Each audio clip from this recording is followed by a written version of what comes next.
আসসালামু আলাইকুম রহমতুল্লাহি বারাকাতু। প্রিয় দিন ও ভাই বোনেরা, এই মুহূর্তে আছি আমি সংসদ ভবনের সামনে।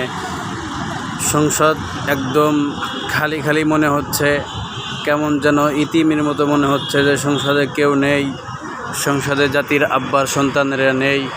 এজন্য সংসদকে দেখে অত্যন্ত গুরুত্বপূর্ণ ভাইরাল একটি সঙ্গীত মনে পড়ে গেল।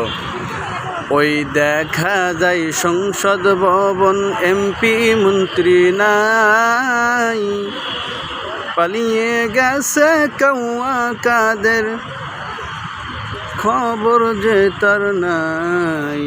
ওই দেখা যায় সংসদ ভবন, এমপি মন্ত্রী নাই, পালিয়ে গেছে স্বৈরাচার, খবর যে তার নাই, খবর যে তার নাই।